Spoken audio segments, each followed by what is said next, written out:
గగనతలంలో మరో పెను విషాదం చోటు చేసుకుంది. ముష్కరమూకల పైశాచికత్వానికి అమాయకుల ప్రాణాలు గాల్లో కలిసిపోయాయి. ప్రపంచాన్ని వణికిస్తున్న ఐసిస్ ఉగ్రవాదులు రష్యా విమానాన్ని టార్గెట్ చేశారు. ఈజిప్ట్ నుంచి రష్యా వెళ్తుండగా విమానాన్ని కూల్చేశారు. ఉగ్రవాదులకు గట్టి పట్టు ఉన్న సినాయ్ పెనిన్సులా వద్ద ఉగ్రవాదులు రష్యా విమానాన్ని కూల్చేశారు. ఆ సమయంలో ఫ్లైట్లో 217 మంది ప్రయాణికులతో పాటు 7 విమాన సిబ్బంది కూడా ఉన్నారు.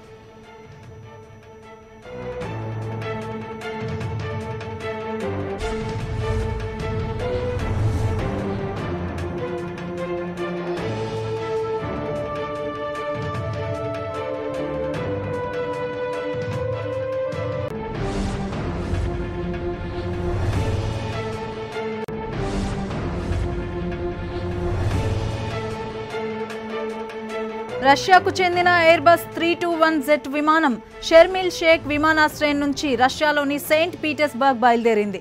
ఈ క్రమంలో టేకాఫ్ అయిన 23 నిమిషాలకు ఏటీసీతో విమానం సంబంధం కోల్పోయింది. దీంతో విమానం గల్లంతైందని వార్తలు వెలువడగా మరీ కాసేపటికే టర్కీ ఏటీసీతో సంబంధాలు ఏర్పడ్డాయంటూ వార్తలు వచ్చాయి. అయితే కాసేపటికే విషాద ప్రకటన వెలువడింది. రష్యా విమానం ఈజిప్టులో కూలిపోయినట్లు అధికారులు వెల్లడించారు.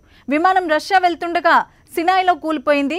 ఈజిప్టు ప్రధాని కూడా విమాన ప్రమాదాన్ని ధృవీకరించారు.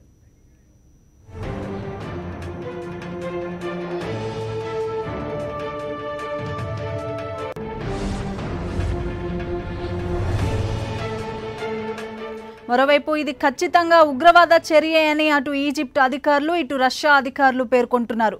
సిరియాలో ఐసిస్ ఉగ్రవాదుల ఏరివేతే లక్ష్యంగా కొంతకాలంగా రష్యా వైమానిక దాడులు చేస్తూ వస్తోంది.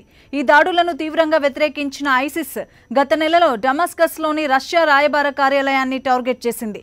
అయినప్పటికీ రష్యా వెనక్కు తగ్గకపోవడంతో ఐసిస్ ముష్కరులు ఈసారి భారీ మారణ హోమానికి పాల్పడినట్లు తెలుస్తోంది. ఈ క్రమంలో ఈజిప్టు నుంచి రష్యా వెళ్తున్న రష్యా విమానాన్ని టార్గెట్ చేసిన ఉగ్రవాదులు సినాయ్ పెనిన్సులా వద్ద ఫ్లైట్ను కూల్చేసినట్టు తెలుస్తోంది. సినాయ్లో ఐసిస్ ఉగ్రవాదులకు గట్టి పట్టు ఉంది. వివరాలు మా కరెస్పాండెంట్ ఇస్మాయిల్ అడిగి తెలుసుకుందాం. ఇస్మాయిల్, రష్యా విమానం కూల్చివేతకు ఉగ్రవాదులే కారణమంటూ కూడా దేశాలు పేర్కొంటున్నాయి. డీటెయిల్స్ ఏంటి? రష్యా విమానం ఏదైతే సెయింట్ పీటర్స్బర్గ్ కు చేరాల్సి ఉందో ఈజిప్ట్ నుంచి బయలుదేరి అది సినాయ్ ప్రాంతంలో కూలిపోయినట్టు ఇప్పటికే ఈజిప్ట్ ప్రధానితో సహా ఈజిప్ట్ అధికారులు ప్రకటించినటువంటి పరిస్థితి. అయితే కూలిపోయిందా లేకుంటే దాన్ని కూల్చివేశారా అనే దాని మీద కొంత కన్ఫ్యూజన్ ఉంది. ప్రధానంగా ఈజిప్ట్ లోకల్ మీడియా ఇది ఉగ్రవాద చర్యగా రిపోర్ట్ చేస్తుంది. అయితే కూలిపోవడానికి ముందు కొంతసేపు ముందు ఈజిప్ట్ ఏటీఎస్ తో విమానానికి సంబంధించినటువంటి సిబ్బంది కాంటాక్ట్ లో వచ్చారని, వాళ్ళు టెక్నికల్ గా కొంత మాల్ ఫంక్షన్ జరిగింది, టెక్నికల్ ప్రాబ్లం వల్ల ఎమర్జెన్సీ ల్యాండింగ్ కోసం అడిగారని, దీనివల్ల విమానం కూల్చివేతకు సంబంధించి ఆధారాలు లేకపోవచ్చని చెప్తున్నారు. ప్రధానంగా విమానం టెక్నికల్ ప్రాబ్లం వల్ల కూలిపోయింది అనేటువంటి విషయాన్ని ఇప్పుడు ఈజిప్ట్ సంబంధించినటువంటి అధికారులు చెప్తున్నారు. ఇక రష్యన్ అధికారులు కూడా విమానం కూలిపోవడానికి సంబంధించి ఒక కన్ఫర్మేషన్ ఇచ్చారు.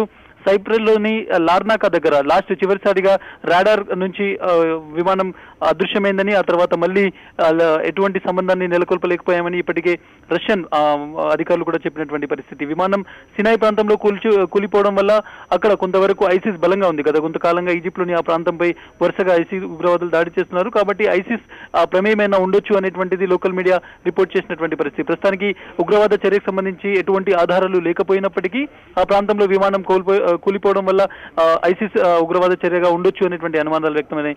అయితే 1984 నుంచి దశకానికి 84 సంవత్సరానికి చెందినటువంటి ఈ విమానంలో కొంత టెక్నికల్ గా ఇబ్బంది ఉంది. టెక్నికల్ గా ఇబ్బంది వల్లే ఈ మొత్తం విమానం కూలిపోయి ఉండొచ్చు, క్రాష్ జరుగుండొచ్చు అనేటువంటి వార్తలు వస్తున్నాయి. ఇక విమానం కూలిపోయినటువంటి సమయంలో 200 మంది అందులో పెద్దవాళ్ళు, అదేవిధంగా 17 మంది చిన్నపిల్లలు, 7 విమాన సిబ్బంది ఉన్నారు. విమానం ఒక్కసారి టేకాఫ్ అయిన తర్వాత దాదాపు 23 నిమిషాలకు ఏటీఎస్ తో రాడార్ తో లింక్ తెగిపోయింది. రష్యన్ కాలమాన ప్రకారం 12 గంటల 10 నిమిషాలకు ఈ సంఘటన జరిగిందని చెప్తున్నారు. రష్యన్ అధికారులు మాత్రం ఎక్కడ కూలిపోయింది దాని ప్రదేశం పైన ఇప్పటికీ ఒక కన్ఫర్మేషన్ ఇవ్వట్లేదు. సైప్రస్ లోని లార్నాకాలో చివరిసారిగా రాడర్ తో లింక్ తెగిపోయింది అని రష్యన్ ప్రభుత్వం చెప్తుంది. అయితే ఈజిప్ట్ ప్రభుత్వం మాత్రం ఏదైతే వాళ్ళు చెప్తున్నటువంటి ప్రాంతం ఉందో అక్కడ సినాయ్ ప్రాంతంలోనే కూలిపోయింది, అక్కడే క్రాష్ జరిగింది, ఫైనల్ గా ఏటీఎస్ తో కూడా అక్కడ నుంచి లింక్ వచ్చింది అని చెప్తున్నారు. ఒక ముందు క్రాష్ అవడానికి కొంత సమయం ముందు వాళ్ళు ఎమర్జెన్సీ ల్యాండ్ అడిగారు కాబట్టి కొంత టెక్నికల్ ప్రాబ్లం ఉంది, మాకు ఎమర్జెన్సీ ల్యాండింగ్ ఇవ్వండి అని విమాన సిబ్బంది కాక్పిట్ నుంచి ఏటీఎస్ కు కాంటాక్ట్ అయ్యారు. అయ్యారు. ఆ తర్వాత కొద్ది నిమిషాల తర్వాత కాంటాక్ట్ పూర్తిగా తెగిపోయింది. సో కొంత టెక్నికల్ ప్రాబ్లం వల్ల విమానం కూలిపోయి ఉండొచ్చు అనేటువంటి అనుమానాలు బలపడుతున్నాయి. తరంగిణి, ఇస్మాయిల్, అయితే ఎక్కువ మంది టూరిస్టులే ఈ విమానంలో ఉన్నట్టు తెలుస్తుంది. సో ఒకవేళ ఇది ఉగ్రవాదుల పంజాయే అని అధికారికంగా వెలువడినట్లయితే గనక ఎందుకు వీరిని టార్గెట్ చేసుకున్నారంటే మనం ఏ విధంగా చూడొచ్చు అంటే? ఇప్పటి వరకు వచ్చినటువంటి సమాచారం ప్రకారం అయితే ఉగ్రవాద చర్యకు సంబంధించి ఎటువంటి ఆధారాలు కూడా లేవు. అయితే సినాయి ప్రాంతంలో ఐసిస్ ఉగ్రవాదులు బలంగా ఉండడం వల్లే ముందుగా ఉగ్రవాద చర్య అయి ఉండవచ్చు అనేటువంటి అనుమానాలు వ్యక్తమైనాయి. ఇప్పుడు టెక్నికల్ మాలిఫంక్షన్ జరిగింది, విమానంలో సాంకేతిక లోపం రావడం వల్ల ఇమీడియట్ గా తమకు ఎమర్జెన్సీ ల్యాండింగ్ ఇవ్వండి అంటూ కైరోకు, ఈజిప్ట్లోని కైరో ATS కు వాళ్ళు విమానం నుంచి వర్తమానం పంపించారు. విమానం నుంచి కాంటాక్ట్ అయ్యారు. ఆ తర్వాత విమానం నుంచి టెక్నికల్ గా సంబంధం తెగిపోయింది కాబట్టి ఎటువంటి టెక్నికల్ ప్రాబ్లం వచ్చింది, ఎందుకు ఎమర్జెన్సీ ల్యాండ్ అడిగారు అనేటువంటిది కూడా ఇన్వెస్టిగేట్ చేయాల్సినటువంటి పరిస్థితి. ప్రస్తుతానికి ఉగ్రవాద చర్యకు సంబంధించి ఎటువంటి ఆధారాలు లేకపోయినప్పటికీ స్థానికంగా ఐసిస్ బలంగా ఉండడం, ఆ ప్రాంతంలో ఐసిస్ దాడులు జరుగుతుండడంతో ఐసిస్ ఏమైనా కూల్చివేసిందా అనేటువంటి అనుమానాలు మాత్రం ముందుగా వ్యక్తమయ్యాయి. అయితే ఇప్పుడు విమానం టెక్నికల్ ప్రాబ్లం వల్లనే క్రాష్ అయింది అనేటువంటి ఒక వాదన బలపడుతోంది. తరంగిణి. ఓకే ఇస్మాయిల్.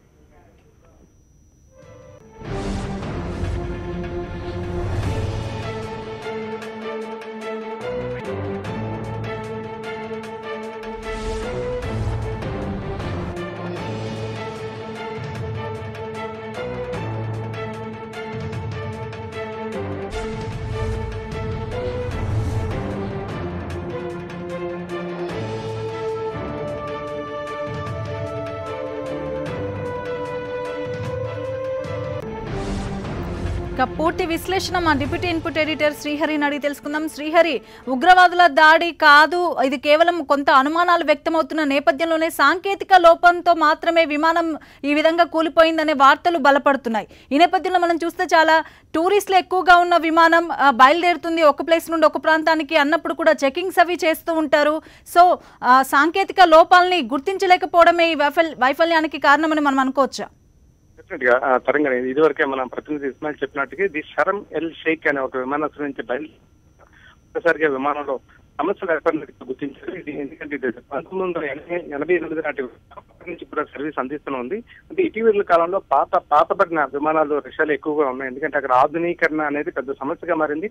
ఆర్థిక వ్యవస్థ చాలా గుద్దుబందిగా తయారు కావడం, ఇతరత్ర యూరోప్ దేశాల నుంచి సాంకేతిక పరిజ్ఞానం దిగుమతి కావచ్చు, ఇతరత్ర ఆంక్షలు ఉండడంతో వాటి ఆధునీకరణ ఒక పెద్ద సమస్యగా మారింది అనేది రష్యా పౌర విమానయాన శాఖ నిపుణులు సూత్రంగా కనిపిస్తుంది. కొద్దిసేపటి క్రితం ఆ దేశానికి చెందిన అధికారిక వార్తా ఛానల్ ఆర్టీవీ కావచ్చు, లేకపోతే కొంతమంది ఏవియేషన్ అధికారులు ఇచ్చిన సమాచారం ప్రకారం షరమ్ ఎల్ షేక్ నుంచి బయలుదేరిన తర్వాత దాదాపు 23 నిమిషాల తర్వాత ఇది రాడార్ నుంచి రావడం జరిగింది, అంటే అదృశ్యం అవడం జరిగింది. ఆ తర్వాత ఎప్పుడైతే కాంటాక్ట్ నుంచి బయటకు వెళ్ళిందో, డిజపేర్ అయిందో, ఆ 1 నిమిషానికి అంటే 1.5 కిలోమీటర్ల దూరంలోనే ఇది కూలిపోయినట్టుగా స్పష్టంగా తెలుస్తుంది. ఇప్పటికే శకలాలు గుర్తించినట్లుగా ఈజిప్ట్ అఫీషియల్ గా చెప్పడం జరిగింది. ఇప్పుడు ప్రస్తుతం ఈజిప్ట్ ప్రధాని తన మంత్రివర్గ సహచరులతో, కేబినెట్ సహచరులతో కలిసి కూర్చొని మాట్లాడుతున్నారు. విమానం కూలిపోవడానికి గల కారణాలపైన అత్యవసరంగా సమావేశమై విచారణ కూడా చేస్తున్నారు.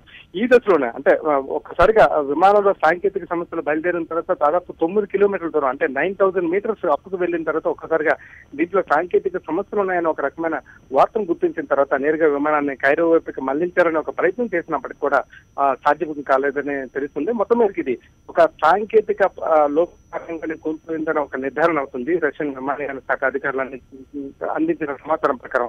అయితే ఇతర అంశాలు కూడా పూర్తిగా విశ్లేషణ చేస్తున్నారు. ప్రస్తుతం వాతావరణం ఒక అవరోధంగా మారి ఉండొచ్చని ఒక అనుమానాన్ని కూడా కొట్టుపారేశారు. ఎందుకంటే విమానం కూలిపోయిన ప్రాంతంలో 6 నుంచి 8 కిలోమీటర్స్ గా ఉన్నట్టుగా స్పష్టంగా చెప్తున్నారు. ఎందుకంటే ఒక చోట నిలబడిన దగ్గర నుంచి దాదాపు 8 కిలోమీటర్ల వరకు కూడా విజిబిలిటీ ఉంది. ఇది చాలా స్పష్టమైన క్లీన్ వెదర్ గా చెప్తున్నారు. కాబట్టి ఇది ఖచ్చితంగా సాంకేతికమైన ఒక లోపంగానే చూడొచ్చు అనేది స్పష్టంగా మనకు అందుతున్న సమాచారం. తరంగిణి. ఓకే శ్రీహరి. గగనతలంలో మరో పెను విషాదం చోటు చేసుకుంది. 217 మంది ప్రయాణికులు 7 సిబ్బందితో ప్రయాణిస్తున్న రష్యా విమానం ఈజిప్టులో కుప్పకూలింది. ఈజిప్ట్లోని ఓ రిసార్ట్ నుంచి రష్యాలోని సెయింట్ పీటర్స్బర్గ్ కి వెళ్తుండగా విమానం కూలిపోయింది. ఉగ్రవాదులకు గట్టి పట్టు ఉన్న సినై పెనిన్సులా వద్ద రష్యా విమానం కూలడంతో పలు అనుమానాలు తలెత్తుతున్నాయి. ఈ ఘటనను రిపోర్ట్ చేసిన రష్యా టీవీ సాంకేతిక కారణాలతోనే విమానం కూలిందంటూ తెలిపింది. టేకాఫ్ తీసుకున్న కొద్దిసేపటికే విమానంలో సాంకేతిక లోపం తలెత్తిందని, దీంతో టర్కీలోని ఎయిర్ ట్రాఫిక్ కంట్రోల్ను సంప్రదించారని రష్యా టీవీ తెలిపింది. ఎమర్జెన్సీ ల్యాండింగ్ కోసం కైరో వైపు విమానం వెళ్తుండగా సైప్రస్లోని లార్నాకా ప్రాంతంలో విమానం కూలిపోయిందని రష్యా టీవీ తెలిపింది. ఈజిప్టులోని షెర్మే షేక్ రిసార్ట్కు రావడం రష్యాలోని టూరిస్టులకు అలవాటే. ద్వీపకల్పమైన ఈ ప్రాంతంలో వారం పాటు విడిది చేయడం రష్యన్లకు అలవాటు. ఈ విమానంలో కూడా 90% మంది టూరిస్టులే ఉన్నారు.